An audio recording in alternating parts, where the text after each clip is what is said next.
Hola, ¿cómo están?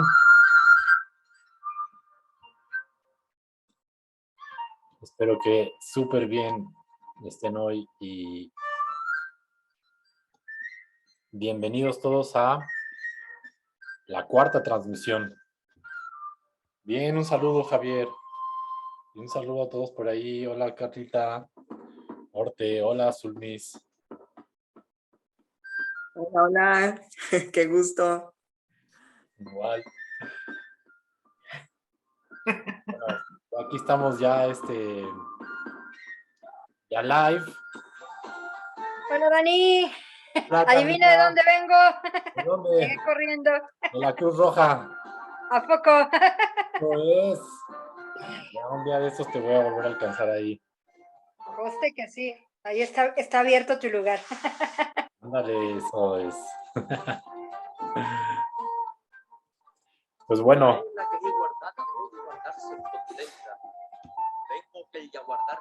hoy vamos a empezar con la cuarta transmisión. También un saludo a los que están en Facebook ahí conectándose, que ahora estoy transmitiendo a ver desde la página, entonces vamos a ver cuántos entran, pero bueno, ahí les va a estar compartiendo todo. Pues bueno, aquí. Bueno, vamos a comenzar con la cuarta transmisión de música para la intervención en conflictos. Entonces, en esta ocasión, a diferencia de las primeras tres transmisiones, vamos a hacer una cosa un poquito más teórica que tiene menos que ver con la música, pero que es importante y tiene más que ver con los conflictos en general. Porque si vamos a entender cómo la música interviene en los conflictos, también tenemos que entender cómo analizar los conflictos, ¿no? Entonces, pues hay toda una teoría que se llama análisis de conflictos y existe, vamos, todo ese cuerpo académico, ¿no? De cómo entender un conflicto, cómo analizarlo y aparte nos sirve en nuestras vidas personales y también, pues, por ejemplo, en el trabajo o con grupos con los que estemos, todo análisis de conflicto, yo creo que tendría que ser una de esas cosas básicas y no es tan difícil de entender en realidad, ¿no? Aunque los conflictos en general son caóticos y complejos, en realidad detrás de ese caos y de esa complejidad, a veces hay atractores muy sencillos, ¿no? Entonces, pues bueno, es lo que vamos a estar haciendo. Los que están ahí viendo esto en PostView o en Facebook y todo, pues bueno, también les mando un saludo. Pueden participar, escribirme en cuanto quieran. Y también, pues, si quieren apoyar este proyecto, siempre se pueden meter a patreon.com, Daniel Santos Burgoa, y ahí van a encontrar más de 30 formas de meditaciones y música y un montón de recursos y pueden apoyar todo esto de música, intervención y tecnologías de conciencia, que es a lo que me estoy dedicando. Y, y bueno, pues también está el sitio de YouTube, que es La Era de las Frecuencias, Daniel Ibrahim, La Era de las Frecuencias, y también en Spotify está el podcast, La Era de las Frecuencias, donde también, además de transmitir todo esto en podcast, también hago reseñas de libros que cambian paradigmas. Entonces, hay mucha información ahí, tanto en el Patreon como en el podcast, como en el YouTube, videos, música, todo, temas, chorro de cosas. Entonces, pues bueno, les invito a explorarlos y siempre suscribirse, ya saben, darle campanita y todas esas cosas, ¿va? Pues bueno, entonces hoy vamos a ver análisis de conflictos. Análisis de conflictos es una parte de la resolución de conflictos. Entonces, va a pasar aquí esta presentación. Y bueno, cualquier cosa que me quieran comentar, pues lo pueden ir haciendo a través de aquí del chat o si los cacho aquí en Facebook también les voy respondiendo sus preguntas, ¿va? Entonces, para que lo hagamos así participativo. Pues bueno, resolución de conflictos, análisis de conflictos. Vamos a empezar por qué es un conflicto, ¿no? Y la verdad es que sí es una pregunta bien relevante porque a partir de entender qué es un conflicto podemos analizarlo. Y sí, desde la definición misma se analiza. Esto es lo interesante de esto. ¿Qué es en realidad un conflicto? Porque ¿cuántas veces no nos hemos metido en rollos y conflictos con personas, con grupos no, yo creo que todo el mundo lo ha vivido, ¿no? Y a veces es así como que empieza a haber un loop y luego no sabes ni cómo resolverlo, ni cómo quitarlo. Y uno, vamos a decir, se monta en su burro, como decimos aquí en México, y el otro también, y el otro también, y así. Y entonces empieza a ser un desastre, un caos, y al final el proyecto, la idea, todo lo que había bonito antes, pues ya se fue, ¿no? Al traste. Entonces, pues bueno, tenemos que entender qué es un conflicto y cómo funciona, ¿no? De entrada, primero decir que los conflictos son inevitables, son parte de la vida, ¿no? Entonces, en análisis de conflicto, lo que nosotros entendemos es que la paz no es la ausencia de conflicto. Eso es bien importante entenderlo. La paz no es la ausencia de conflicto. El conflicto es inevitable, ¿no? La paz es la manera en que vas resolviendo los conflictos. Uh-huh. Y hay un concepto bastante equivocado a veces de lo que es la paz. Muchos me dicen, Dani, es que tú eres en favor de la paz y un pacifista. No es cierto, yo no estoy ni en favor de la paz, ni soy un pacifista, ni nada, ¿no? Al contrario, o sea, si necesito defenderme, me defiendo. Lo que pasa es que sí creo que hay una manera de resolver los conflictos mucho más acertada de lo que acostumbramos, mucho más inteligente y digamos, de una manera más, pues con más sabiduría, que es lo que nos invita el conflicto a entender. Finalmente, los conflictos son grandes maestros, entonces nos van a enseñar siempre cosas, nos van a enseñar siempre cómo llevar mejor pues, nuestra vida y nos van a dar muchas lecciones. Hay que aprender de ellas porque si no, estamos repitiendo y repitiendo y repitiendo todo el tiempo el mismo rollo, ¿no? Entonces, bueno, ¿qué es un conflicto? Hay que entender que esto, lo que vamos a ver ahorita, es puramente desde la perspectiva relacional, o sea, desde la perspectiva del conflicto. No nos vamos a meter ni en temas de psicología, ni en temas de... No, o sea, el análisis de conflicto trabaja con el conflicto, no con la psicología de las personas, ni con, aunque toca eso, pero vamos a decir, su materia prima es el conflicto en sí mismo. ¿Ok? Entonces, desde ahí vamos a entrar. ¿Qué es un conflicto? Bueno, es una situación, fíjense, tiene 5 puntos la definición. Un conflicto es una situación, primer punto, en donde las partes involucradas, segundo punto, tienen un desacuerdo o posturas encontradas, tercer punto, con respecto a la distribución de un recurso material o simbólico, ajá, y quinto punto, actúan según su percepción de que sus intereses son irreconciliables. Ok, entonces vamos a desmenuzar eso. Un conflicto es una situación. ¿Qué es una situación? ¿No? Pues es que no es trivial la pregunta. ¿Qué es una situación? Pues es algo que sucede en un tiempo y en un espacio específico. ¿Y por qué es importante entender que el conflicto es una situación? Para no mezclarlo con otras cosas que no tienen nada que ver. Y creo que eso ha sucedido muchas veces cuando estamos en un conflicto. Por ejemplo, cuando algunas personas están en conflictos, empiezan a hacer una disputa por algo, se empiezan a pelear o lo que sea, y luego empiezan a traer cosas de otros lugares o del pasado o de veto a saber o de otras cosas que no tienen nada que ver con esa situación y con ese tiempo y ese espacio. Entonces, lo primero que tenemos que entender es que un conflicto sucede en un tiempo-espacio específico. Claro que tiene resonancias con otros conflictos en otros tiempos-espacios. Es decir, los conflictos suceden en matrices. Sí, pero eso ya es un tema un poquito más avanzado. Vámonos a los básicos. El conflicto en sí mismo es una situación limitada a un tiempo-espacio específico. O sea, es una situación en donde las partes involucradas, ¿qué son las partes? ¿Quiénes son las partes? Pues son personas, o son organizaciones, o son países, o son grupos, pero siempre tiene que haber partes, o incluso dentro de uno mismo, cuando hay conflicto, pues hay partes dentro de uno mismo que están encontradas y luchando entre ellas, ¿no? ¿Verdad que sí? Creo que a todo el mundo le ha pasado eso. Entonces, acuérdense que pueden ir comentando todo esto, lo que piensan, lo que están sintiendo al respecto. Entonces, ya sabemos que es una situación en un tiempo-espacio. Sabemos que hay partes. Si no hubiera partes, no habría conflicto. O sea, sin partes no hay conflicto. Si existiera la unidad nada más, la unidad no puede tener conflicto, ¿sí? Porque no hay con quién tener conflicto, ¿sí? Entonces, tiene que haber partes para que haya un conflicto. Entonces, las partes son personas, organizaciones, países o grupos. Ok, esas partes tienen un desacuerdo o tienen posturas encontradas. Ajá. ¿Qué son posturas? ¿Cómo podemos entender? O sea, ¿qué es una postura encontrada? Pues una postura puede ser un paradigma, una serie de creencias, una actitud, o vamos a decir, o una perspectiva, o una coordenada, ¿no? Con respecto a la situación, un punto de vista sobre la situación. Entonces, imagínense que hay una situación, es que esto es como el elefante, ¿no? Que unos ven la cola, otros ven la cabeza, otros ven los pies y así, pero nadie ve todo completo, ¿no? Bueno, así es la realidad, ¿no? Entonces, lo que sucede es que unas posturas encontradas es cuando una de las partes ve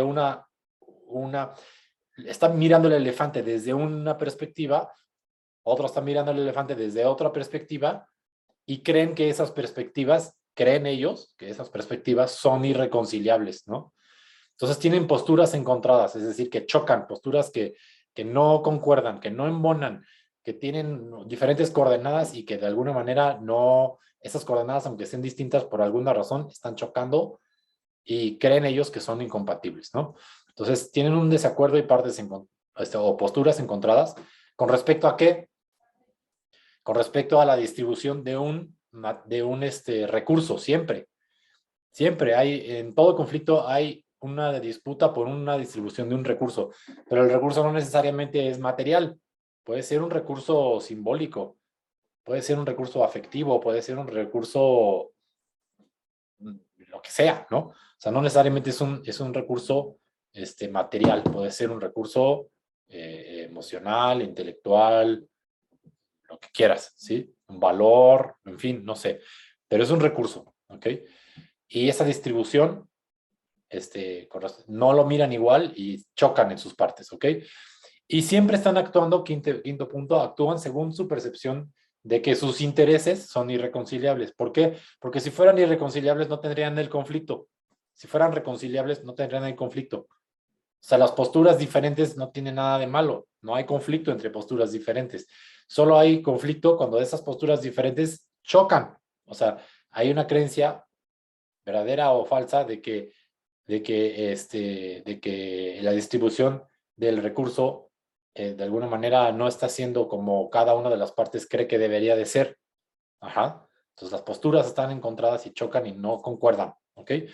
Entonces, definición de un conflicto es una situación, tiempo-espacio, en donde las partes involucradas, personas, organizaciones, países, grupos, tienen un desacuerdo o posturas encontradas, coordenadas, paradigmas, actitudes, lo que sea, con respecto a la distribución de un recurso material o simbólico y actúan según su percepción de que sus intereses son irreconciliables. Entonces, entendiendo eso, ustedes ya pueden agarrar cualquier conflicto en su vida y darse cuenta de estas 5 cosas de entrada, ¿no? ¿Cuáles son las partes involucradas en el conflicto? ¿A qué tiempo y espacio se está limitando el conflicto? Ajá. ¿Cuáles son esas posturas encontradas entre las partes? Que puede ser más de 2 incluso. ¿Cuál es el recurso o el material simbólico realmente que se está discutiendo? ¿Y cuáles son los intereses que aparentemente son irreconciliables, ¿no? A veces con simplemente encontrar eso, el mismo ingenio ayuda a resolver el conflicto. El problema es que cuando estamos en un conflicto ni nos detenemos a pensar en estas 5 cosas, ¿no? Pero a veces la pura definición ya ayuda a resolverlo. Eso es lo que es increíble, ¿no? Entonces, la próxima vez que tengan un conflicto, fíjense en eso, ¿no? Y podemos poner mil ejemplos, ¿no? De conflictos desde pequeños hasta grandes y todos van a tener esas cinco cosas, ¿no? Esas 5 cosas. Entonces, creo que ahora va a empezar a quedar claro con un ejemplo. Ajá. Pero aquí lo importante es entender esas 5 cosas. ¿Cuáles son las partes? Esa situación, dónde y cuándo es. Las posiciones. Gracias. Las posiciones, es decir, los paradigmas, la visión, la acción, cuáles son las posiciones encontradas dentro del universo entero de posiciones. Incluso aquí lo interesante es que cuando te das cuenta de la posición de uno y de la posición de otro, pues te das cuenta que hay un universo más de posibilidades que podrían adoptar, pero no adoptan, ¿no? Y entonces dices, ay, ¿qué está pasando ahí? O sea, a veces ahí viene el ingenio y ahí se resuelve el conflicto, ¿no? puedes encontrar los intereses por los cuales están en desacuerdo y puedes reencontrar el recurso, ¿no? Entonces, pues ahí la recomendación es que tomen notita de esas 5 cosas y los empiecen a aplicar en sus propios conflictos de su vida diaria y se van a dar cuenta de la magia que es esto. Ok, ahora fíjense, ¿cuál de estas es realmente un conflicto, no? Por ejemplo, una pareja discute por ver quién se va a quedar a cuidar a los niños. ¿Eso es un conflicto o no? Pues a ver, hay una situación en un espacio-tiempo, sí. Hay partes, sí. Las partes tienen posturas encontradas, sí. Aparentemente sí, ¿no? Hay un recurso material o simbólico, en este caso, pues sí, claro, existen los niños, y actúan según su percepción de que sus intereses son irreconciliables. Muy probablemente sí, porque si no, no estarían discutiendo, ¿verdad? Entonces tiene esas 5 cosas, es un conflicto. ¿Ok? Pero, por ejemplo, si te digo, Lupita se sintió mal porque su mamá se enojó con ella, ¿eso es un conflicto? Pues no, no es un conflicto. No hay un conflicto. Digo, se puede sentir mal por un conflicto, pero aquí en la frase como tal, no hay un conflicto como tal, ¿sí? Entonces, pero por ejemplo, Rusia no quiere que Ucrania entre a la OTAN y Ucrania quiere entrar a la OTAN, ¿es un conflicto, sí o no? Y ojo, no estoy diciendo que alguien tiene la razón, no me estoy metiendo en ese rollo, simplemente es un conflicto, hay partes involucradas y hay una situación en un tiempo-espacio específico, sí. Hay un recurso por el cual, simbólico o material por el cual se están peleando, sí, la seguridad. Ajá. Hay posturas encontradas totalmente. ¿Creen que sus intereses son irreconciliables? Pues sí, ¿no? Hay un conflicto, ¿ok? Y de hecho hay más partes involucradas, aquí es más complejo el conflicto. Ahora, por ejemplo, un policía llega y te pide una mordida, ¿hay un conflicto? ¿Eso es un conflicto? Puede representar un conflicto para ti adentro, pero la frase no dice, Juan tiene un conflicto porque no sabe si darle una mordida al policía o no. No está diciendo eso la frase. Está diciendo, el policía te pide una mordida. ¿Es un conflicto? No hay un conflicto como tal. Ajá. Porque no está en esa frase expresada que hay partes que tienen intereses irreconciliables ni nada, ¿ok? Ni posturas encontradas. A menos que diga, si yo pusiera aquí, el policía le pide una mordida a Juan, Juan no se la quiere dar, pero además cree que es injusto que lo haya parado. Entonces, sí, eso ya es un conflicto. ¿Estamos? Es que es importante entenderlo porque siempre va a cumplir esas 5 cosas un conflicto. ¿Va? Ok, pues bueno. Entonces, primero, ¿cómo van con eso? Ahí me pueden ir diciendo, ¿eh? Y voy a estar viendo aquí los que están en el Facebook. Vamos a ver quién está por acá. Ajá. Bueno. Pues venga. Eso es definición de conflicto. Ahora, me imagino que ustedes en sus trabajos, por ejemplo, han vivido muchas situaciones de conflicto, ¿no? Pueden pensar en una y pueden desglosarla así, ¿no? Ahí se van a dar cuenta. Incluso de posturas que nadie está adoptando y que podrían adoptar. Nuevas posturas. Ok. Ahora fíjense, hay un iceberg en análisis de conflictos. Si se fijan, aquí está el iceberg y aquí está el agua, ¿no? Donde el iceberg lo que nos habla es lo que está detrás de las posiciones y las posturas de las personas. Fíjense, hasta arriba están las posiciones. Las posiciones es lo que se afirma, es lo que una persona dice, ¿no? Es lo que se afirma. Pero eso es la punta de lo que realmente hay detrás. Y muchos conflictos suceden porque las personas luchan en sus posturas, pero no se ponen de acuerdo en lo que hay detrás de las posturas. Ajá, que son los intereses y detrás de los intereses están las necesidades. Entonces, una posición o una postura es lo que queremos o lo que estamos pidiendo o lo que creemos que es justo o lo que afirmamos, ese tipo de cosas. Esas son posiciones. Ahora, debajo del agua, del agua está el por qué estamos queriendo eso, ¿sí? Y ahí es donde están los intereses. Y hay veces que no son explícitos los intereses. Es decir, es lo que se desea detrás de lo que se afirma. Esos son los intereses. Entonces, las posiciones son negociables. ¿Por qué son negociables? Porque hay una infinidad de posiciones acerca de una situación y la distribución de un recurso. Siempre va a haber muchísimas. Si usas el ingenio, vas a encontrar un montón de posiciones, ¿ok? Pero los intereses también, bueno, de hecho los intereses también son negociables, nada más que están un poco más abajo, ¿no? Y hay un deseo ahí, ¿ok? Y hay un por qué se desea y por qué se tiene esa posición. Ok, todavía detrás de los intereses están las necesidades, que es lo que se debe tener, es el por qué queremos eso. Es decir, las necesidades no son negociables. Nadie puede negociar por ejemplo, decir, pues renuncio a comer o a tomar agua o a, no sé, ¿no? Las necesidades humanas en general. Necesidades, ¿eh? No intereses.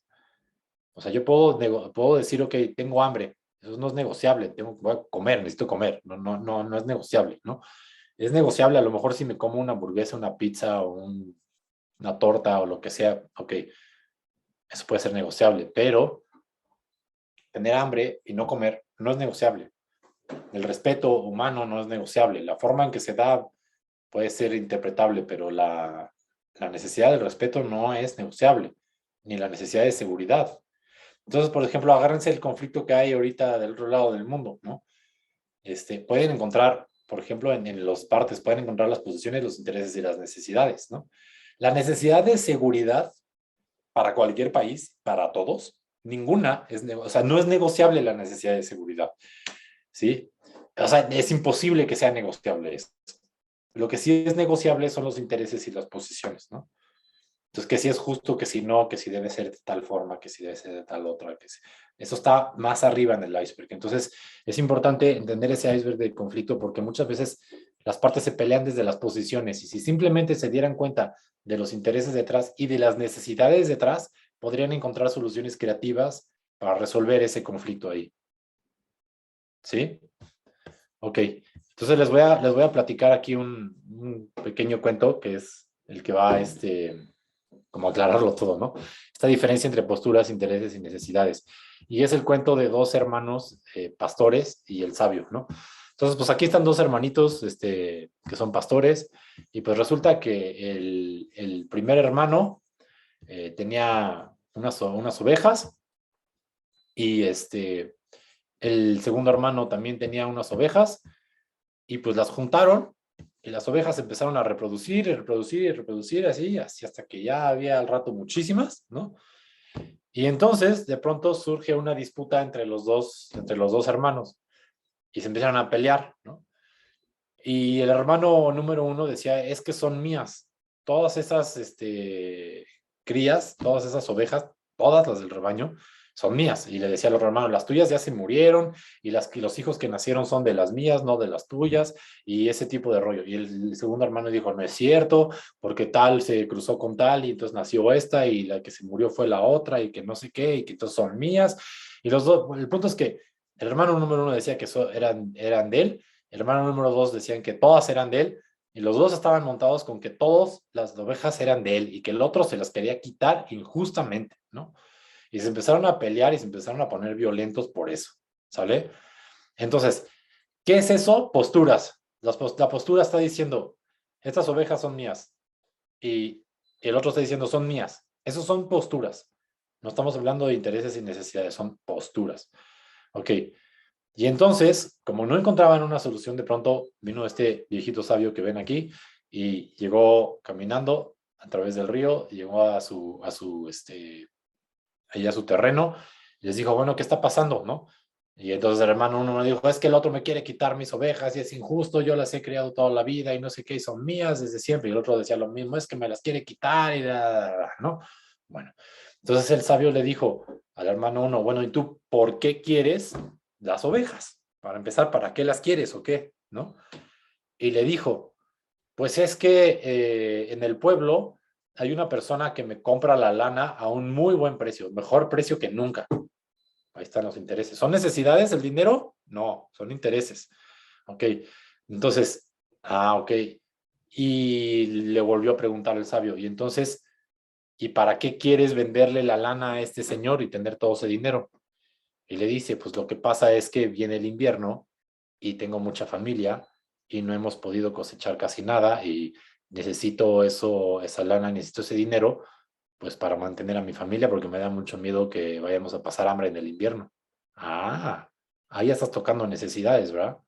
Entonces se dan cuenta cómo hay posturas, intereses y necesidades. La postura dice, son mías. Intereses dice, pues me la compran a buen precio la lana. Y las necesidades dice, pues necesito eso para sostener a mi familia durante el invierno. ¿Ok? Y entonces, ya que se dio cuenta el sabio de la diferencia entre las posturas, los intereses y las necesidades, fue con el otro hermano y le dijo, bueno, ¿y tú para qué quieres las ovejas? ¿No? Pues tu hermano dice que son de él, tú dices que son tuyas, se están peleando, pues él las quiere, él las necesita porque le dan un muy buen precio por la lana ahí en el pueblo y necesitan mantener a tu familia, a su familia. ¿Y tú para qué las quieres, no? Y entonces el otro hermano dice, bueno, lo que pasa es que a mí en el otro pueblo me dan un muy buen precio por la carne. Ah, ok, por la carne, sí. ¿Y para qué quieres vender esas ovejas a ese carnicero? Y dice, pues bueno, pues porque viene el invierno y tengo que mantener a mi familia y también tengo esa necesidad. Ah, ¿se dan cuenta que la necesidad de ambos era la misma? Pero las posturas era lo que chocaba. Cada uno decía que eran de él, pero las necesidades eran la misma y única. ¿Y los intereses eran realmente irreconciliables? Pues no. Entonces la solución fue simplemente, pues el sabio le dijo, pues qué tal que van al pueblo número uno, le venden la lana al que le paga al hermano número uno, y luego van al pueblo número dos y le venden la carne al otro. Ya cada quien tiene lo que querían y ya. Pues perfecto, y así se resolvió el conflicto. Pero es una historia como muy acertada que nos muestra cómo las posturas pueden estar encontradas y no embonar, pero no necesariamente las necesidades, digo, no necesariamente los intereses, ¿ok? Hay veces que los intereses también, entonces se pone más complejo el asunto, pero muchas veces los intereses no son irreconciliables, muchas veces no lo son, simplemente las posturas son contrarios y hay un fenómeno de lo que le llamamos polarización y un juicio hacia el otro y en fin, ¿no? Entonces, hay que tomar en cuenta este iceberg, que es la diferencia entre posiciones, intereses y necesidades. Cada vez que analicemos un conflicto, más allá de, es que este es malo y este otro es bueno y ese tipo de rollo, que la verdad es que este análisis va mucho más allá, ¿no? De quién es el bueno y quién es el malo, simplemente qué es lo que está pasando y cuáles son las necesidades detrás, porque no hay un solo ser humano, un solo grupo, un solo país que no tenga necesidades, ni uno. Y de lo que está pasando del otro lado del mundo tampoco, ¿eh? Entonces, entendamos las cosas desde ese análisis de conflicto ahí. Ahora, hay 5 formas, yo digo que hay otra sexta forma de resolver un conflicto, ¿ok? Y esta es el diagrama de Thomas Killman de los modos de conflicto, los modos, ajá. Ahorita se los voy a explicar. Las 5 formas de resolverlo son, eh, primera forma, yo gano, tú pierdes, ¿sí? Si yo gano y tú pierdes, pues el conflicto ya se resolvió, ¿no? Y ya yo tengo lo que quiero y lo que necesito y tú no, ya aplastado, ¿ok? Segunda forma, tú ganas y yo pierdo, ¿ok? Entonces, si tú ganas y pues ya está, y el otro pierde y se acabó, ¿sale? Eso se llama competencia, ajá. Es una suma cero, o sea, es decir, todo uno para uno y cero para el otro, ¿sí? Eso es una manera de resolver un conflicto. Yo no estoy diciendo que sea la mejor, ni tampoco estoy diciendo que sea la peor y que en ningún caso aplique, pero simplemente estoy diciendo que existe matemáticamente esa posibilidad. No siempre es la más óptima, ¿verdad? Obviamente. Entonces, pero es el modo competencia y es el que viene en esta gráfica aquí a la izquierda hasta arriba. Se necesita un alto nivel de asertividad y poca cooperación para generar ese tipo de actitud. Entonces necesitan que las partes estén en poca cooperación, poca disposición a cooperar y alta asertividad, o sea, alta competencia para entrar en ese marco, ¿no? En esos 2 primeros marcos. Pero luego hay otro marco que es el ganar-ganar o los dos ganamos o cooperamos, ¿no? Que es el marco de colaboración. Se necesita un alto nivel de asertividad también, pero mucha disposición a la cooperación cuando estás en ese modo de resolución de un conflicto. Y ahí es los dos ganamos, como en el caso de esta historia de los dos hermanos con las ovejas, ahí los dos ganan y ya. Pero podría pasar que sus intereses no fueran, que realmente sí fueran irreconciliables. Entonces, ahí no se pueden dividir que uno toma la lana y el otro toma la carne. No, ahí van a tener que colaborar, ¿no? Y es el caso, por ejemplo, de que una persona dice, bueno, este terreno es mío, y el otro dice, este terreno es mío. Y entonces dice, bueno, ¿para qué lo quieres? No, pues para sembrar. Y el otro dice, pues también para sembrar, ¿no? Porque si fuera, pues yo quiero construir una casita y el otro dice, yo quiero sembrar, pues está bien que uno construya la casita y el otro siembre. No, los dos lo quieren para lo mismo y las necesidades, bueno, vamos a suponer, ¿no? Un caso así. Pues entonces no van a poder decir, los dos ganan, van a tener que decir, bueno, sí, para que los dos ganen, van a tener que cooperar, van a tener que hacer una asociación, una alianza. Ajá. Entonces hay dos maneras de generar esa colaboración ahí, pero se necesita tener mucha asertividad y mucha cooperación para que eso funcione. ¿Ok? La siguiente forma es el famoso ni tú ni yo, ¿no? El famoso ni tú ni yo, que es como el compromiso, eh, que es pues generarte con la mínima cosa aceptable para los dos, ¿no? Que es cuando, por ejemplo, jugabas de niños así juegos y de pronto dices, bueno, ni tú ni yo te doy tantas monedas y yo me quedo con tantas, ese tipo de cosas.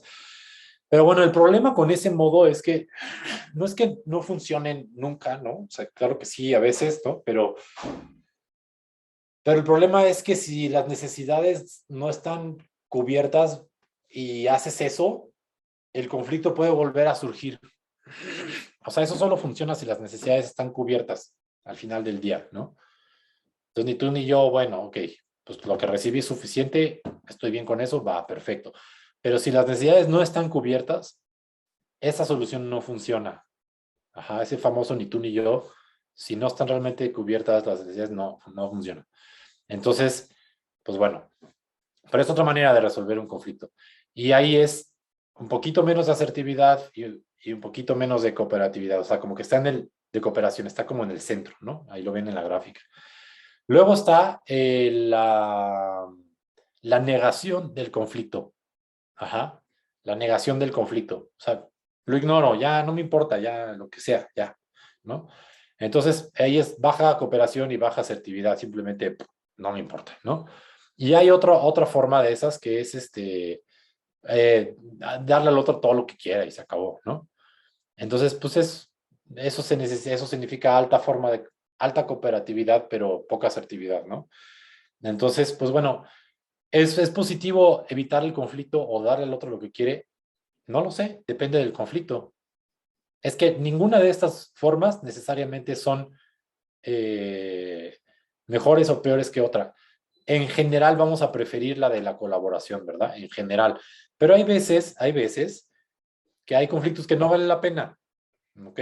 Entonces, pues ya, adiós, ¿no? Le das lo que quiere, le das un puente de plata que se vaya o lo ignoras y ya no pasa nada, pero depende del conflicto. Hay conflictos que definitivamente no te conviene ignorar, pero jamás en la vida, ¿no? Entonces, todo depende de qué se trata, pero son las 5 maneras de resolver el conflicto. Ahora yo digo que hay una sexta, porque la descubrí de una forma muy curiosa una vez que yo estaba en La Habana, en Cuba, que fui a tocar a un festival, el Festival de Leo Brauer en La Habana. Entonces yo estaba justo con un griot africano, con un juglar africano ahí, y una productora que venía de Bélgica, y pues estábamos los tres ahí, bueno, pues fuimos a tocar y a hacer talleres de música para intervención en conflicto justo, y de pronto afuera de un teatro, se empiezan a pelear dos chicos, ¿no? Se empiezan a pelear por una chica, ¿no? Entonces así uno estaba diciendo, no, es que viene conmigo, y tú por qué la ves, y la otra, no, no es cierto, que yo la conozco desde antes, no, que yo la vi primero, no, que yo, no, que es mi prima, no, que es mi amiga, no, que no sé qué, y se empezaron a pelear así, se empezaron a hablar así bien fuerte y todo. Entonces, entonces lo que sucedió fue algo que me dijo, esta es otra solución al conflicto. Pasó en ese momento una moto y así con un cubano ahí en la moto y así como típico de así que hablan allá, así de súbete mami, no sé qué, así la otra chava dijo con permiso, se subió con el de la moto y vámonos, se fue y los dejó a los dos así de pues, ni modo, ¿no? Se acabó el conflicto porque en este caso el recurso por el que se estaban peleando, que en este caso era la chica, pues adiós, o sea, ninguno de los dos, ¿no? Entonces, no pudieron generar ninguna de las 5 formas ¿cómo se llama? De resolución del conflicto, porque ya no había de qué pelearse, ¿no? Entonces sí hay una sexta manera y es que es como esta forma de a la cubana, ¿no? Pero que es aquello por lo cual se están peleando, deja de existir o deja de estar en escena y entonces acabó el conflicto. Entonces, en realidad hay esas 6 maneras de resolver un conflicto. Siempre hay esas 6. Entonces creo que eso nos da muchísimo material, muchísimo que pensar de cómo resolvemos los conflictos en nuestras vidas. Ahora, mucho depende del carácter. Hay gente que es más explosiva, hay gente que es más fuerte. Entonces tienen la tendencia a decir yo gano, tú pierdes, ¿no? Hay otras personas que son muy amables y muy así, muy pues lo que el otro quiera y así. Pues esas personas tienden a ser aplastadas por los demás, ¿no? En realidad, y hay otras personas que pues de alguna forma han trabajado en su asertividad y todo y saben defender sus intereses y sus necesidades al mismo tiempo que miran los intereses y las necesidades de la otra persona, del adversario, ¿sí? Entonces, eso es bien interesante. Incluso, estaría buenísimo en algún momento hablar de la pulsa gandiana, pero Gandhi hacía eso. No crean que él no veía los intereses y necesidades del adversario. Es parte de la doctrina, ¿no? De ahí, en observar los conflictos es entender las necesidades y los intereses del otro detrás de sus posturas. Si no puedes ver los intereses y necesidades del otro y el otro no puede ver las tuyas, no se va a resolver el conflicto. O sea, eso es, a menos que sea por la fuerza, ¿no? Entonces, en este caso, la paz no es la ausencia de conflictos, sino la manera más inteligente de resolver un conflicto para generar una mayor evolución, ¿ok? Entonces, eso es lo que tenemos que tener así como bien, bien conscientes. Ahora, los conflictos también se pueden transformar o desviar, como viene en esta lámina que pues está la oruga, luego se hace un capullo, la mariposa sale, vuela, ¿no? Se convierte en otra cosa. O sea, un conflicto se puede transformar en otra cosa. Sí, puede pasar que el conflicto mismo evolucione y se convierta en otro asunto, que puede evolucionar a mejor o puede evolucionar a peor, ¿no? Que es como cuando un conflicto empezó por una situación en específico y después se salió tanto de control que al rato el conflicto, el meollo del asunto acabó siendo otro, ¿no? Otro más complicado todavía. Este, o, eh, o por el contrario, se puede acabar desviando, puede haber un aprendizaje, e incluso el conflicto puede acabar siendo algo positivo para las personas que tomaron las lecciones sobre el conflicto. O incluso puede pasar que las partes que están encontradas en conflicto encuentren que el verdadero problema está afuera en un tercer adversario, por decirte algo, ¿no? O en una tercera situación o en un tercer reto que los dos tienen en común y entonces se unen para ir por eso. Entonces se transforma, ¿no? Es que todo esto es de ingenio, ¿no? Todo esto es ingenio, pero lo que sí es que la peor forma de resolver un conflicto es polarizarte y que ahorita vamos a hablar qué es eso, pero es polarizarte y simplemente querer aplastar al otro o ser aplastado y ya, sin pensar en que hay muchas otras posibilidades, ¿no?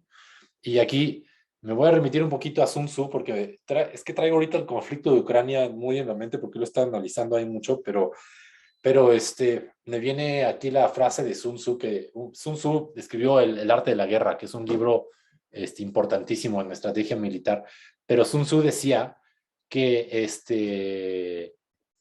que la guerra es un mal negocio, ¿no? Que cuando realmente sucede es porque ya fallaste, es porque ya fallaste, o sea, lo mejor es ganar sin tener que pelear nada, ¿no?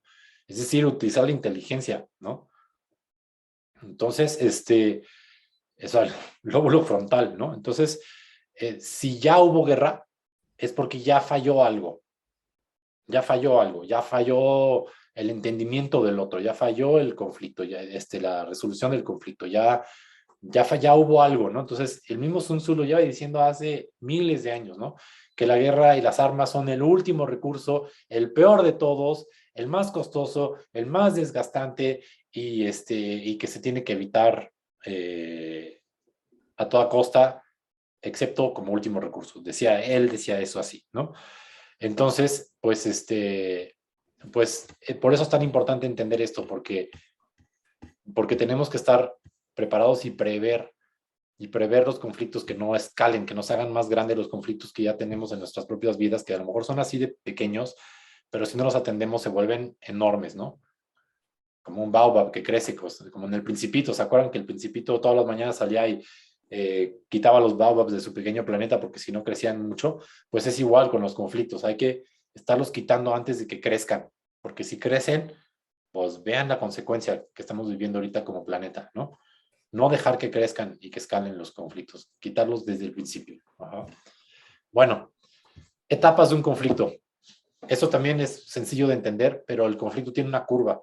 Y hay muchos modelos de estos. Si se meten en internet van a encontrar N cantidad de modelos de etapas de un conflicto, pero finalmente son variaciones del mismo tema. Es decir, es una curva, así tal cual. Y hay una frase temprana que es cuando el conflicto está latente. Es decir, existe el conflicto, nada más que no ha explotado y como que existe, vamos a decir, ya sea en secreto o ya sea de forma no evidente o ya sea algo, ¿no? Pero ahí está. Nada más que todavía no explota, todavía no se hace visible o algo, pero ahí está el conflicto. Como que está ahí calentándose el agua y no te has dado cuenta, ¿no? O medio lo puedes percibir, ¿no? Pero lo niegas. Ok, ese es el conflicto latente. Luego, lo que empieza a suceder es que empieza a subir ese conflicto, subir, lo cual le llamamos escalada, y llega un momento en que cruza un umbral, que es el que están viendo en la otra gráfica aquí. Cuando cruza el umbral, ya entramos en un periodo de crisis, que depende de qué tipo de conflicto estemos hablando. Puede ser de violencia, puede ser una guerra, puede ser un conflicto entre dos personas simples, entre amistades, lo que tú quieras, a cualquier nivel, pero es la misma gráfica. Llega un punto de crisis donde estalla el conflicto, cruza un umbral, algo lo detona, pum, cruza el umbral, estalla. Entonces el conflicto sigue subiendo, llega a un clímax, donde algo sucede en ese clímax y empieza a bajar otra vez. Ajá. Y entonces ya una vez que baja, o se termina el conflicto o vuelve a otra curva, dependiendo de si realmente se resolvieron esos necesidades detrás y si ya se pusieron de acuerdo con la distribución del recurso o qué pasó, ¿no? Dependiendo de si vuelve a escalar o no vuelve a escalar. Ahora, en este modelo que es simple, tiene muchas variaciones y dependiendo de qué tipo de conflicto es diferente, ¿no? Y obviamente en cada etapa del conflicto hay diferentes maneras de manejarlo. Entonces, por ejemplo, es diferente preservar la paz que hacer enforzamiento de la paz, que hacer reconstrucción, que hacer sanación, que hacer todas esas cosas. No vas a hacer, por ejemplo, sanación en la crisis del conflicto. No se puede. Tienes que hacer enforzamiento de la paz o esperar a que baje, ¿no? Porque no se puede, porque se están peleando ahí. O sea, a ver, hazlo, simplemente imagínatelo como cuando estabas en la secundaria y tus amigos se peleaban, ¿no? Y se estaban ahí agarrando y no sé qué. Te ibas a meter entre los dos y decirles así, hey, perdónalo. Y no, los agarrabas, yo me acuerdo, ¿no? Así los agarrabas, los agarraron entre todos y, quítate, no sé qué, y el otro lo agarraba. Ya que estaban separados, ya que se habían dejado de pelear, eso se llama enforzamiento de la paz, entonces sí, ya ponías a cada uno a reflexionar hasta que ya se reconciliaban y se hacían amigos, ¿verdad? ¿Se acuerdan de eso? O sea, yo me acuerdo en la secundaria, pues ese es un clásico ahí, ¿no? Pues bueno, sucede igual, ¿no? Hay diferentes cosas que tienen que suceder en diferentes etapas, ¿no? Lo mejor obviamente es resolver el conflicto desde su fase latente para que no escale, ¿ok? Pero esa es la curva. Y la otra cosa que puede pasar es que que el conflicto escale tanto que se transforme, como decimos acá, ajá, pero que se transforme no en algo positivo, sino que ese conflicto sea un detonador de otro conflicto peor, ¿sí? Y entonces un conflicto se vuelve el conflicto latente de otro, ¿no? Entonces ahí hay que tener mucho cuidado, mucho cuidado, ¿sí? Que es un poco lo que está pasando ahorita del otro lado del mundo que todo el mundo teme, ¿no? Entonces, pues bueno, por eso es tan importante saber cómo resolver los conflictos. Ahora, ¿qué es una escalada, no? Decimos, hay una famosa frase, ¿no? It takes two to tango. Necesitamos dos para bailar tango, y eso es cierto. Como ven esta imagen de acá, hay como este rompecabezas donde hay una pieza que embona con otra. Entonces uno se engancha con el otro y los dos empiezan a bailar. Es decir, que una persona hace algo y el otro responde, entonces el otro le hace algo y el otro responde y así. Eso es la escalada. Entonces en esta gráfica que vemos aquí, Se las voy a leer aquí en español, no la encontré en español, pero se las leo. Entonces hay una persona A y una persona B, ¿ok? Entonces fíjense, la persona B percibe una amenaza, percibe, real o no, percibe una amenaza de la persona A. Entonces la persona B se siente enojada, ¿ok? Entonces la persona B reacciona. Y entonces la persona A percibe una amenaza de la persona B y se siente enojada y reacciona. Y entonces la persona B siente una amenaza de la persona A y así se van haciendo ese círculo, círculo, círculo, círculo, círculo, círculo, círculo. Y en ese círculo, en esa danza que hacen, que se llama escalada, pues el conflicto empieza a subir esa curva. Ajá. Y entonces es lo que pasa cuando uno le dice una cosa al otro, el otro le contesta, el otro le contesta, y luego el otro le contesta peor, y luego el otro le alza la voz, luego el otro ya se pone con los puños así, y luego el otro se para, y luego el otro le suelta un golpe, y luego así, y luego el otro saca un misil, y entonces el otro saca una nave espacial, y entonces así se empiezan a pelear, cada vez van sacando cosas más fuertes para atacar al otro y el otro viceversa, ¿no? Esa es la famosa Guerra Fría, por ejemplo, ¿sí? Pero también es guerra caliente en el sentido de que sucede también en el meollo del asunto. Entonces, esa es la escalada. Y el conflicto, una de las cosas que se necesitan para que dos personas se sientan a negociar es desescalar el conflicto. Desescalar el conflicto, ¿sí? Ahora, esto es casi siempre. No me atrevo a decir que siempre, porque también puede llegar a suceder que, por ejemplo, hay grupos que están claramente siendo oprimidos por otros grupos y ahí el conflicto puede escalar, incluso puede ser útil que escale para que el grupo que es oprimido genere una voz, por ejemplo, genere una presencia y entonces se invite a una negociación, ¿no? Puede pasar, ¿no? Por ejemplo, en el conflicto zapatista que hubo aquí en México, independientemente de si estás de acuerdo o no, no estoy hablando de eso, sino simplemente de explicar lo que pasó, pasó algo así, ¿no? Es decir, el conflicto escaló y las comunidades indígenas en Chiapas no eran vistas absolutamente por nadie en ese entonces, antes, ¿no? Y después de la escalada del conflicto se empezó a poner mucho más atención en ello, ¿no? Entonces, entonces pudo haber después una serie de negociaciones que antes no habían sucedido porque no había un conflicto. Entonces, es de esos casos donde podrías llegar a decir que quizás el escalar el conflicto funcionó para que se sentaran a negociar, pero en general, hay que desescalar ese conflicto porque las partes se polarizan cuando hay una escalada. Mientras más escalan, más se polarizan.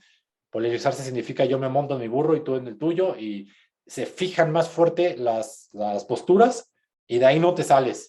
Entonces como que se bloquea, se hace visión de túnel, la mente ya no quiere ver otra posibilidad, ninguno de los dos, y entonces se montan ahí y hay que despolarizar. Hay que despolarizar, despolarizar, despolarizar, hasta que llega un punto en el que los dos entienden los intereses y necesidades detrás y entonces ya pueden empezar a negociar. ¿Ok? Por cierto, ahorita a paréntesis, la música sirve mucho para despolarizar a las partes. Mucho, es de las principales cosas que puede hacer. Entonces, por eso es muy útil en cierto tipo de conflictos, puede ser muy útil la música porque ayuda, hecha de cierta manera, en esos casos, como habíamos visto, donde de las dos partes tienen un músico en la escena, por ejemplo, y se están escuchando y están tocando entre sí, pues están escuchando al otro. Entonces, eso sirve mucho para despolarizar. Además, cuando escuchas la música de otro pueblo y colaboración con la tuya, pues empieza a generar un lazo, ¿no? Entonces, pues ahí evidentemente después de algo así, es mucho más fácil llevar a esas personas a una mesa de negociación. ¿Ok? ¿Cuándo sucede la polarización? Cuando las partes se ven a sí mismas en la absoluta razón, verdad absoluta del universo y sin matices y niegan toda razón a la parte contraria. No es que es el malo y punto y ya se acabó y el otro dice lo mismo. Entonces ahí es cuando se polarizan las partes. Cuando no se perciben intereses comunes y se tiene entonces la mentalidad de ganar-perder. ¿Sí? Ahora ustedes pueden ver la guerra que está ahorita del otro lado del mundo. ¿Están polarizados, sí o no? Pues totalmente polarizados, ¿no? Entonces, sucede, es que es, aquí me preguntan, ¿cómo despolarizas el conflicto de la violencia hacia las mujeres? Pues es que esa es una súper buena pregunta. Mira, Yo te voy a decir nada más lo que hemos hecho en casos de, por ejemplo, lo que hemos trabajado en casos de ¿cómo se llama? De damnificados y en casos de refugiados, donde hemos encontrado crisis de género, ¿no? Ok, En el caso cuando nosotros llegamos, por ejemplo, a un pueblo y estamos haciendo alguna actividad con música con algún objetivo en específico, en el caso de los refugiados era poderlos unir a todos, ¿no? Pues había conflicto de género en ese momento, ¿no? Entonces había que resolverlo porque si no, el grupo no se unía y si el grupo no se unía, pues no iban a poder negociar ¿cómo se llama? Su estatus de refugiados. Entonces ahí lo que pasó fue que, lo que pasa es que son técnicas ahí que ya nos estamos metiendo como más adentro, pero te voy a decir lo que pasó. Lo que pasó fue que pusimos ejercicios musicales donde hicimos evidente a través de la música el conflicto de género. O sea, es decir, a veces los llegábamos incluso a dividir entre hombres y mujeres, ¿no? Y entonces los poníamos a hacer a través de la música una especie de competencia musical, ¿no? Y al final, lo que acabaron viendo, ahí descargaban, o sea, ahí fue la descarga de la ira, ¿no? Entonces, a través de esos ejercicios con el cuerpo y con la voz y con todo eso, que hay que saber cómo hacerlos, pues se descargaban la ira y ya, como que bajaban eso. Y después de eso, se dieron cuenta que ninguno de los dos iba a ganar y se dieron cuenta que estaban al final del día creando juntos a través de la dinámica que nosotros estábamos poniendo. Y entonces ahí es donde empezaron a darse cuenta que unos necesitaban al otro, pero es que tenías que ver el ejercicio musical cómo fue, ¿no? Lo bueno de ahí es que no usamos, o sea, fíjate, no hablamos de género en ningún momento, porque ese es el poder de la música, no tienes que hablar de eso, simplemente a través de la misma actividad musical queda claro, ¿no? Pues mira, al final del día sí se unieron y sí lograron eso que estaban buscando, ¿no? Entonces, de ahí a que los hayamos transformado por el resto de sus vidas, no sé, no creo, porque fue una intervención de un solo día, pero en ese momento funcionó. En ese momento funcionó, ¿sí? Lo que sí sucede es que también en ese tipo de conflicto, que vamos a llamarle estructural, si quieres así, también existe una polarización, también existen intereses y también existen necesidades de las partes involucradas, ¿no? Y también sucede que no se escuchan, porque es un conflicto, porque si no, no sería un conflicto, ¿sí? Entonces, a veces lo doloroso es darte cuenta que, que a uno le duele las necesidades no cubiertas y la amenaza, pero que el otro también se siente amenazado por ti. Eso es lo difícil de estar adentro de un conflicto, pero ahí radica la conciencia, ok. ¿no? La verdad es que la única manera es con el corazón, porque es lo que te permite trascender la mente y darte cuenta de la verdad que hay detrás, ¿no? Satya, ¿verdad? Espero que podamos ver eso. Si en algún momento hago de la, ¿cómo se llama? De filosofía gandiana, podemos ver un poco de eso. Pero pues lo que sí es cierto es que se va a necesitar muchísima compasión y mucha conciencia, mucho entendimiento para resolver eso. Sobre todo cuando hay personas con tanto dolor, ¿no? Pero lo que pasa es que hay dos caminos. Hay dos caminos. O se va para abajo o se va para arriba el asunto, ¿no? Entonces, bueno, entonces para despolarizar usarías luz y sonido, usarías luz, sonido y geometría. Bueno, si estamos hablando de una terapia ahí, corte, entonces sí. Ajá, Ok. sí. Pero dirigido, no. ¿Sabes qué? Es que ya veo por dónde va tu pregunta. Si tú estás trabajando con alguien como terapeuta o con dos, ahí lo que van a tener que entender, fíjate, una de las técnicas que uso cuando sí estoy en un proceso terapéutico con alguien es que es fuerte, es poner a esa persona a sentir su latido del corazón, a sentir su pulso y que se haga la pregunta, ¿qué va a pasar si tú continúas con esta situación y con esta actitud de no querer mirar al otro? Ok. Ya sé que te duele, ya sé que ha sido injusto, pero ¿qué va a pasar si sigues así? Y entonces acaban viendo las consecuencias, ¿no? O le preguntas, ¿cuánto tiempo más quieres seguir así? ¿3 años? ¿2 años? ¿1 año? ¿6 meses? ¿3 meses? ¿1 mes más? ¿Una semana más? Ok, ¿qué va a pasar? Entonces, cuando están montados ahí, no se quieren salir de su rollo, les tienes que poner la consecuencia negativa de seguir así, enfrente. Y es mejor que se la pongas en el espacio terapéutico a que la vivan. Ok. Porque la que la vivan puede ser irreversible, o sea, puede ser, es que depende de qué estás hablando, ¿no? Pero si es un asunto así, es mejor que lo atraviesen a través de la conciencia en un estado meditativo y que vean lo que va a pasar si siguen con eso. Incluso lo puedes hacer con las dos partes, aunque les asuste y que después generen esa ruptura del espejo, ¿sí? Ok. Bueno, entonces la polarización, no se perciben intereses comunes y la mentalidad es ganar, ganar, y las identidades se fortalecen en sus fronteras. ¿Se acuerdan cuando vimos la guerra de Kosovo, no? De todas estas canciones, cómo fortalecían la identidad de los de Kosovo y bueno, resulta que los demás también estaban haciendo lo mismo. Las identidades se fortalecen, empiezan a decir, bueno, esto soy, estas son mis fronteras, yo me defino así y no soy el otro, ¿no? No tengo nada que ver. Entonces empezaron a expulsar, por ejemplo, a los romani, a los gitanos, a los serbios, todos los empezaron a expulsar de ahí para regular sus fronteras, para establecerlas. Eso es lo que pasa con la polarización, culturalmente, ¿no? ¿Sí? Niños y niñas, lo que quieras, personas de un país y del otro, de esta cultura versus de la otra, de los malos contra los buenos, los ricos contra los pobres, lo que sea. Hay miles de maneras de polarizarse, ¿no? Pero es importante captar las señales de que existe una polarización, ¿no? Es bueno tener una identidad, pero no tan cerrada que te aísle y te polarice. ¿Ok? Dice Paul Lederach, que es un gran teórico del análisis de conflictos, dice él, hablar bien y escuchar atentamente no es algo fácil en momentos de altas emociones y profundo conflicto, porque la identidad de las personas está bajo amenaza. Eso es lo que sucede, por eso es tan difícil, ¿no? Mencionaste, por ejemplo, el tema de género. Tú lo ves todos los días en redes sociales, en todas partes. Habla de eso y te vas a dar cuenta cómo salen todas las polarizaciones ahí, porque es muy difícil hablar de eso cuando hay tantas emociones y tan fuerte un conflicto, ¿no? La identidad misma está bajo amenaza, ¿no? Entonces, pues bueno, esa es una frase de Lederach sobre la polarización. Ahora, las dimensiones, tenemos que entender que hay una dimensión, que por ejemplo las actitudes de las personas, detrás de las actitudes existen valores, creencias y cosas que se asumen, ¿no?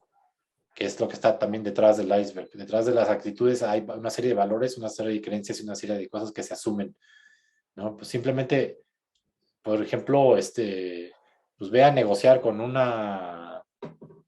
grupo étnico del otro lado del mundo y vas a ver cómo es bastante diferente a que si lo hicieras con tu amigo de aquí, ¿no? Porque aquí por lo menos tienes valores, creencias y cosas que se asumen más o menos en común, pero con alguien que tiene una cultura completamente diferente que la tuya, no puedes asumir que tiene los mismos valores y creencias, ¿no? Sí, o sea, no se puede, ¿no? Entonces, o sea, me recuerda mucho en la época de la conquista, cuando llegaron los españoles aquí a México y y había un decreto, ¿no? Que decía que el rey había hecho un decreto que decía que no podían tomar esclavos que fueran cristianos, solamente esclavos que no fueran cristianos, ¿no? Entonces agarraron los españoles y antes de las peleas leían el decreto, ¿no? El rey decretó que se tienen que convertir al cristianismo, así, y entonces ninguno de ustedes va a ser tomado esclavo y así, bueno, leen el decreto. Y entonces el problema es que los grupos indígenas de aquí, originarios de aquí, pues se quedaban viendo así como, pues, ¿de qué me hablas? Pues de entrada porque se los estaban diciendo en castellano, en español, y ellos no hablaban el idioma, ¿no?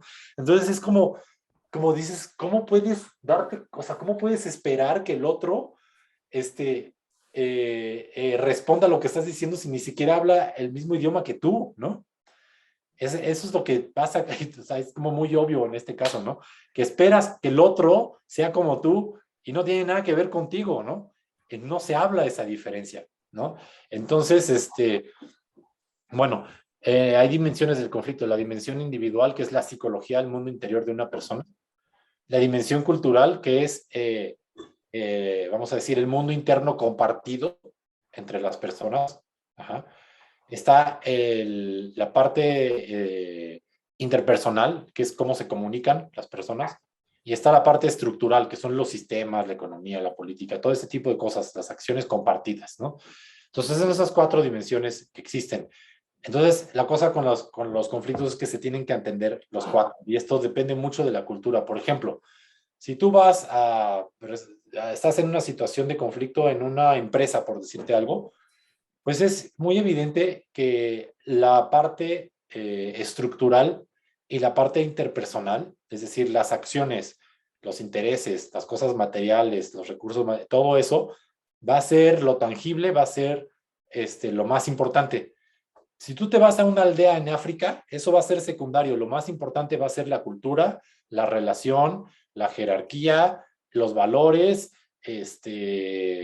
las formas, los ritos y después los recursos por los cuales estás hablando. Si no existe una negociación a nivel relacional que se repare y se apele a la relación incluso ancestral, no vas a resolver ese conflicto como lo harías, por ejemplo, cuando te sientas en una negociación entre 2, por ejemplo, emprendedores, ¿no? Que van a negociar el tema. Ahí no van a negociar el tema, van a negociar la relación y después hablan del tema. Son culturas diferentes, formas diferentes, ¿sí? Entonces, eso es algo bien interesante. Aquí dice Rolando, ¿qué me dices del reciente conflicto de los vacunados versus los no vacunados? Ok, ahí, por ejemplo, si lo vemos así también desde una perspectiva ahí, pues mira, lo que pasa es que vete atrás de los comportamientos. Hay una serie de valores, creencias y cosas que se asumen tanto de un lado como del otro. Tanto de un lado como del otro. Si realmente exploras por qué los vacunados se vacunaron y por qué los no vacunados no, te vas a dar cuenta de esos valores y creencias detrás. Y el problema es que se atacan sus valores, creencias y cosas que se asumen. Cuando no se dan cuenta que en sí los valores, creencias y cosas que se asumen tienen en ambos casos mayor o menor validez, pero algo de validez por lo menos, ¿no? Entonces, es como un conflicto detrás donde hay realmente diferentes perspectivas de incluso a veces cosmogonías completamente diferentes del mundo y de la salud y de la realidad y de todo. Y yo lo veo bien claro porque en mi caso yo entiendo la perspectiva médica súper bien, fui paramédico y al mismo tiempo soy sanador energético, entonces estoy rodeado de, vamos a decir, de la cultura New Age. Entonces tengo los dos acá, ¿no? Y puedo entender perfectamente lo que les pasa desde ambos puntos de vista ahí, en mi caso, ¿no? Pero sí que son valores y maneras de ver la vida completamente distintas, en muchos casos, ¿no? Independientemente del asunto de la falta de información, ¿eh? Eso es otro rollo. Bueno, etnocentrismo es polarización latente. Entonces, vean esta imagen aquí. El etnocentrismo, es decir, esta cosa de identidad de mi tribu, es en sí mismo una polarización latente. Y vean esta imagen aquí, esta es una imagen de una tribu, pero al otro lado es Wall Street. Y puse a propósito esta imagen aquí para que se vean para que se den cuenta aquí cómo realmente no hay gran diferencia, ¿eh? Lo que pasa es que puedes sentirte más cerca de un grupo o del otro, pero esa es tu identidad y tu rollo. En realidad están siendo igual de etnocéntricos, mírenlos. Ahí lo ves, hasta es más obvio que nada, ¿no?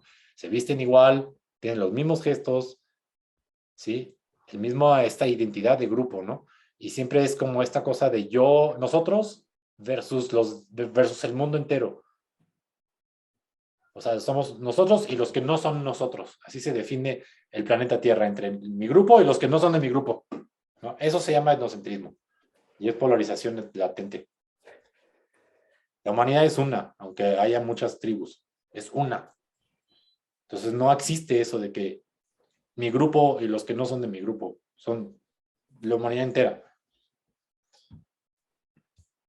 Ok, en la resolución de conflictos, las actitudes es la diferencia esencial. Entonces puedes tener una actitud activa, pasiva, constructiva o destructiva. Entonces aquí está la gráfica, ¿no? Si tienes una actitud activa y constructiva, vas a tratar de construir un comportamiento así, positivo, activo, todo el tiempo tratando de resolverlo. Si es activo y destructivo, vas a buscar el conflicto y destruir. Si es pasivo y constructivo, vas a ceder todo el tiempo. Si es pasivo y destructivo, vas a ser este tipo típico agresivo pasivo, ¿no? Que parece que cede, pero por atrás tómala, ¿no? Bueno, la actitud es lo más importante.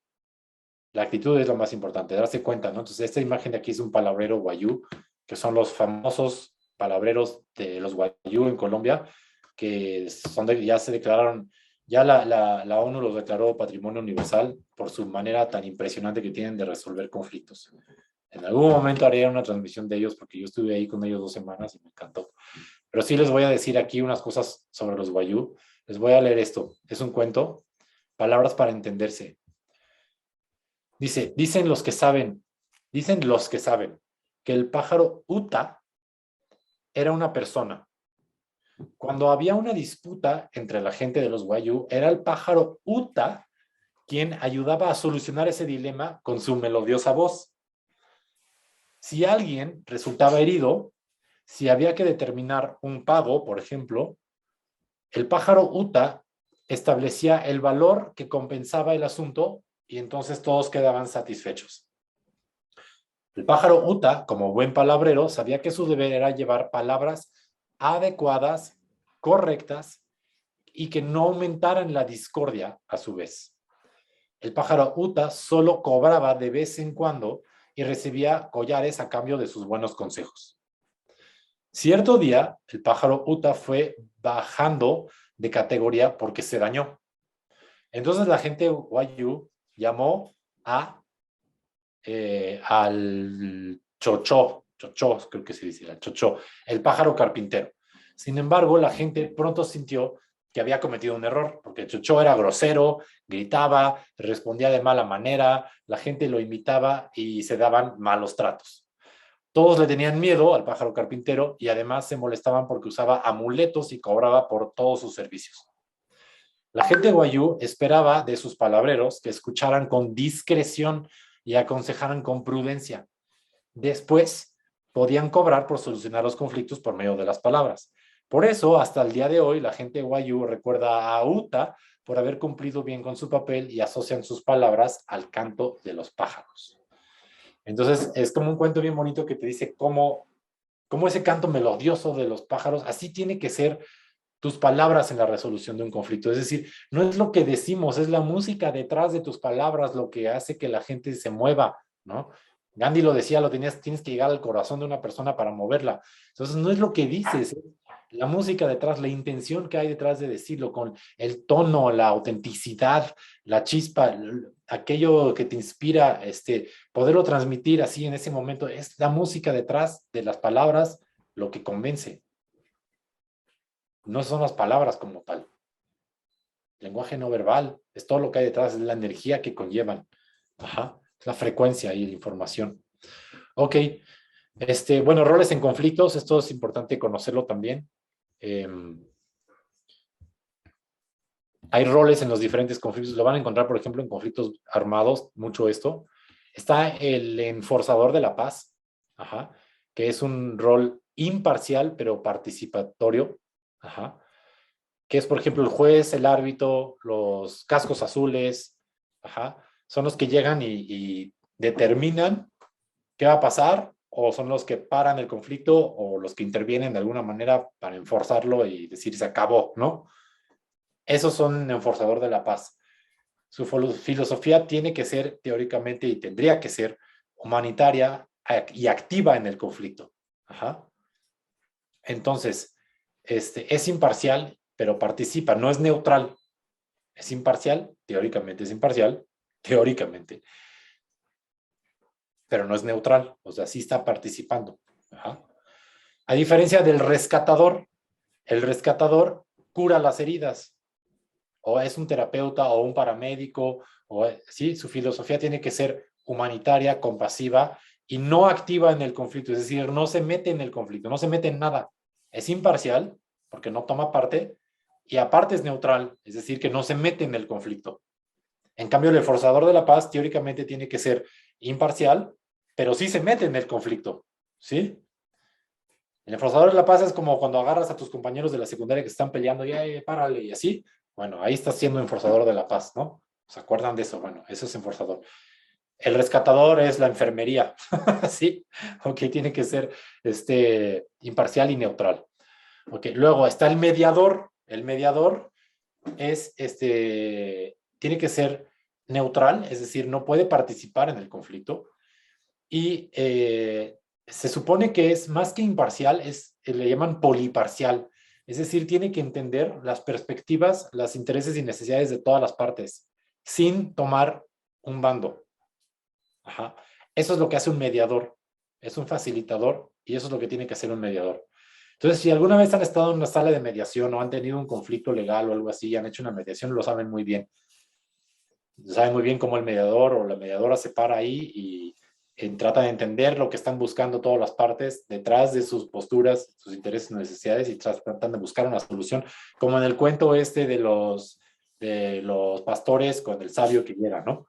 Eso es lo que hace un mediador. Entonces, si te fijas, ese sabio era poliparcial y era neutral. Si hubiera sido un enforzador de la paz, hubiera llegado y hubiera puesto ahí el báculo y se callan y hacen lo que yo digo. Bueno, pues ese es un enforzador, ¿va? Ok. Luego están las partes en el conflicto. Un negociador negocia de parte de uno o del otro, un abogado de la causa, por ejemplo, o un guerrero de la causa. Su filosofía es ideológica y es activa en el conflicto. No es imparcial, es uniparcial, tiene su propia bando, ajá, y participa, no es neutral. Ajá. Entonces esos son como los 4 roles que pueden existir dentro de un conflicto. Yo no te estoy diciendo que uno sea mejor que el otro, ¿eh? Tú puedes elegir qué rol vas a tener. Ajá. Pero bueno, eso es importante y importante saber que es diferente construcción de la paz que preservación de la paz. Construcción de la paz es un rol activo, es construir las condiciones que se necesitan para que la paz se mantenga. La preservación de la paz es evitar que exista otra vez un fuego, por ejemplo. Enforzar la paz es a la fuerza quitar el conflicto. Transformar el conflicto, pues es transmutarlo hacia otra cosa. Manejarlo es poderlo gestionar, que no se salga de causa y que suceda de una cierta manera. Manejo de crisis es lo que sucede en el punto más alto, cómo atiendes a las personas, por ejemplo, a las víctimas secundarias, ¿no? Del conflicto ahí. Reconciliación es una cosa y negociación es otra, ¿no? Entonces, esas cosas son terminología de conflicto que necesitamos entender. Entonces, es diferente imparcial que neutral, ¿ok? Sí estamos entendiendo eso, espero, ¿ok? Y bueno, dice otra vez Paul Lederach, que es un gran teórico de conflicto, dice, el conflicto en sí mismo no es el pecado, ¿no? El pecado puede entrar en la situación dependiendo de cómo nos acercamos al conflicto, cómo lidiamos con él y especialmente cómo nos tratamos unos al otro. El pecado es una característica de la calidad de nuestras relaciones. No está en sí mismo en el conflicto, está en cómo lo manejas, ¿no? Así lo expresó él. Y dice también, los conflictos profundos son muy estresantes y muy dolorosos. En el peor de los casos son violentos y destructivos. Sin embargo, al mismo tiempo, pueden crear una de las más intensas encuentros espirituales que nos podemos encontrar, porque el conflicto abre un camino sagrado hacia la revelación y a la reconciliación. Entonces, ¿qué quiere decir esto? Que después de un conflicto, el aprendizaje puede elevarte a un lugar todavía mejor que antes del conflicto. Que es cuando te das cuenta que aprendiste de tus errores y dices, yo no vuelvo a caer en eso, ¿no? Y lo ven en algunas, por ejemplo, en algunos pueblos en Alemania que tienen algunas calles, tienen nombres nombres de apellidos judíos, ¿no? No niegan lo que pasó, han aprendido de su experiencia pasada, ¿no? En lugar de querer negar la historia, no, sí hice esto, sí fue horrible, ya aprendí y no va a volver a suceder, ¿no? Y quizás una persona que haya pasado por un momento muy doloroso y muy difícil, después haga algo por la humanidad que sea completamente contrario, no nada más para vamos a decir, para perdonar su acción, sino también porque ya se convierte en una convicción, ¿no? Y un camino de vida. Entonces, ese es el valor al final, vamos a decir, de estos conflictos, de los conflictos como maestros. Tenemos que empezar a entender el conflicto como maestro, ¿no? Entonces, pues eso es lo que nos invita Paul Lederach a hacer. Y bueno, para sí hablar de la música un poquito aquí al final, la música en la intervención de conflictos puede ser usada como diagnóstico de conflicto latente, porque ya vimos que cuando los conflictos son latentes, la identidad se empieza a polarizar, se empiezan a establecer mucho las fronteras. Entonces, lo que pasa con la música es que se empieza a limpiar, a hacer esa limpieza étnica a nivel musical. Es decir, los grupos empiezan a tocar solamente su música y que no tenga ningún elemento de nadie de afuera. Eso es un indicador de conflicto latente. Antes de que suceda en el mundo que explote el conflicto, ya lo puedes ver en la música. Entonces, es un indicador de conflicto latente. Puede ser usada para despolarizar a las partes y que se escuchen, como hemos visto en las otras transmisiones. Puede ser usada para movilizar y transformar el conflicto, como ya vimos también. También puede ser usada para crear unión y puentes entre personas. Puede ser usada para, ya sea para dividir o polarizar, o para estimular la lucha y escalarlo. Hay que decirlo que también se ha usado para eso. Puede ser usada en cualquier etapa de la curva, pero con diferentes propósitos. Atender a los afectados, o sanar, o reparar, o reconstruir, o buscar un enforzamiento. Se puede usar para cualquiera de esas, pero hay que tener claro para qué, ¿no? Y puede ser usada para crear identidad, lo cual se llama etnogénesis, ¿no? Crear identidad de grupo, etnogénesis, origen, génesis de grupo, étnico, crear identidad, o eliminarla, esquismogénesis. Entonces se puede usar para las dos cosas. Y este es el último tema que ahorita les voy a pasar, etnogénesis, esquismogénesis, porque va a ser importante. La siguiente transmisión les voy a pasar algo sobre los griots africanos, entonces va a ser interesante retomar esto. Pero entonces, etnogénesis es crear identidad de cohesión de grupo, ¿no? Esquismogénesis es separarlo. Entonces, hay que unir o separar en qué caso, ¿no? En qué caso la música lo comunica. Entonces, estás viendo, por ejemplo, todas estas imágenes, ¿no? Para que exista una etnogénesis clara, o sea, es una identidad de grupo, y pasa tanto en una tribu como en una empresa, ¿eh? Para el caso es lo mismo, nada más es otra cultura. Tiene que haber un nombre para ese grupo.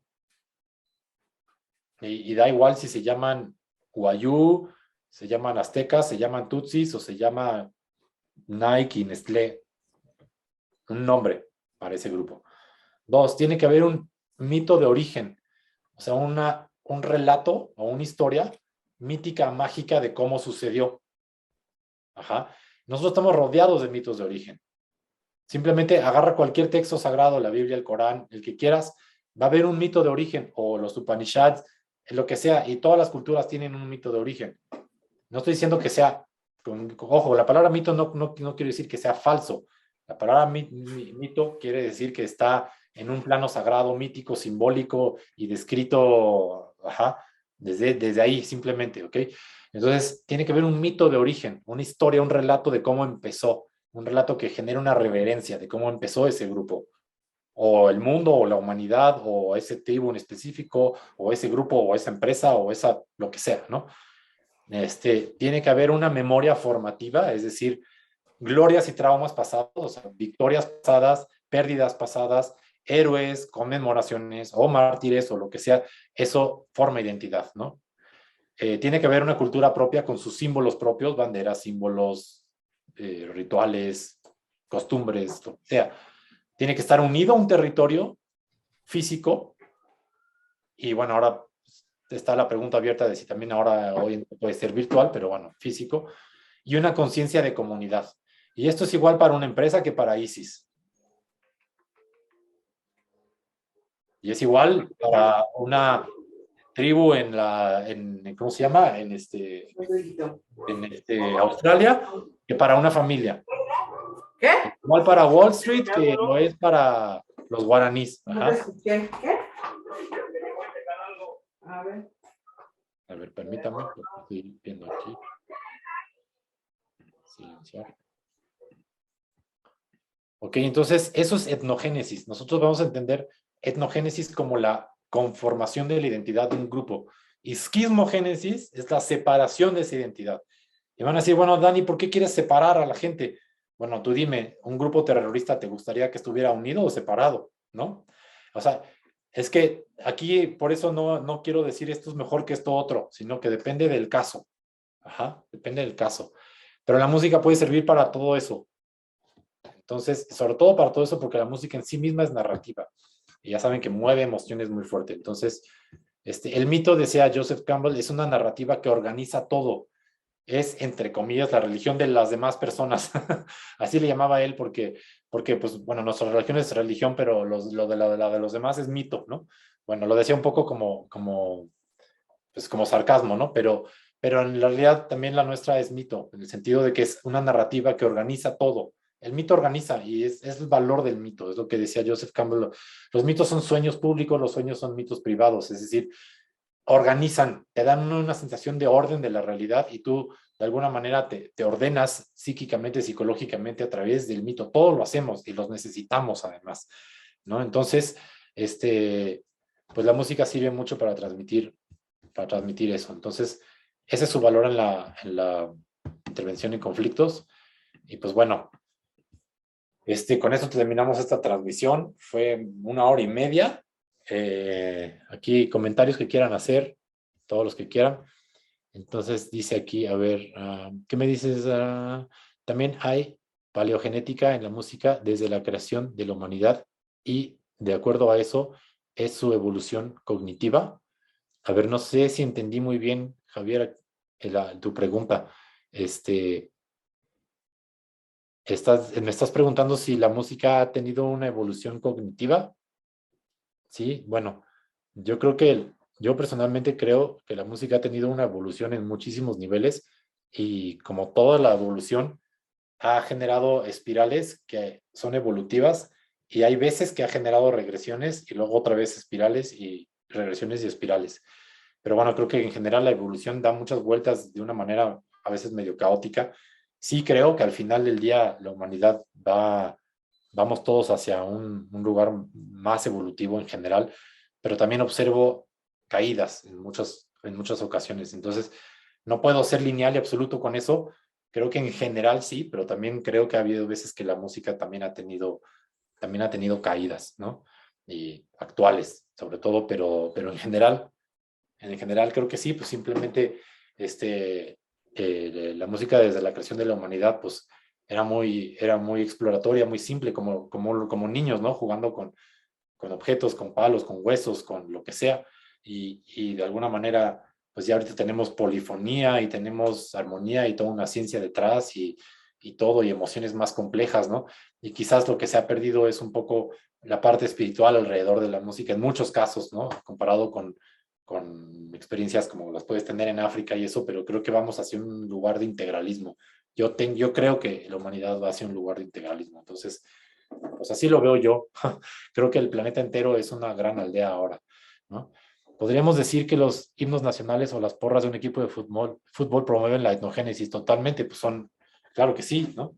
Son símbolos completamente, promueven la etnogénesis. No es que esté mal la etnogénesis, lo que pasa es que es necesaria, lo que pasa es que hasta dónde, ¿no? Hasta dónde es demasiado y hasta dónde te fortalece y hasta dónde te fanatiza, ¿no? Obviamente necesitamos conciencia de grupo, identidad de grupo, pero a ver, también están las juventudes nazis, ¿no? Entonces, ¿hasta dónde quieres llevar eso, no? Entonces, pues simplemente hacer esa conciencia, ¿no? Si quieren, vayan también, por ejemplo, a mi canal de YouTube y vean esta video que puse sobre Gregores, y ahí hay mucho de eso, pero bueno, pues ya, esto fue análisis de conflicto. ¿Qué más? Si tienen otras preguntas por ahí o algo que quieran comentar, y si no, bueno, dicen aquí, a ver, vamos a ver. Edmunot, la música generada en laboratorio para generar atmósferas intencionadas en espacios grupales o, por ejemplo, en espacios públicos para generar ciertas emociones o estados emocionales. Sí, eso se ha usado. También, por ejemplo, me recuerda que se ha usado en Inglaterra como afuera del metro para disminuir la violencia y cosas así, ¿no? Sí, pues es que también se puede usar para eso. Ajá. Súper buena sesión, dice Rolando. Gracias, Rol. Qué bueno. Pues sí, pues bueno, quise hacer esto más teórico para que entendamos los conflictos en general y ya La próxima transmisión les voy a hablar sobre los griots africanos, en específico sobre los juglares africanos y todas las estrategias que tienen de etnogénesis y esquizmogénesis y cómo resuelven los conflictos. Y ahí me voy a meter mucho porque aparte pues viví con ellos y me observé mucho, entonces y pues estaré tocando la cora, yo creo, con ustedes la siguiente sesión. Pues va, pues recuerden entrar al canal de YouTube, el área de las frecuencias, y Spotify, el área de las frecuencias, y si quieren apoyar todo este trabajo en patreon.com, Daniel Santos Burgoa. Y pues bueno, nos vemos el próximo martes. Mándenme sus comentarios, aunque sea después, mañana, lo que sea. Y pues nos vemos el próximo martes. Siempre pueden pedir la liga para entrar a Zoom, los que están viéndolo live. Y pues bueno, nos vemos pronto.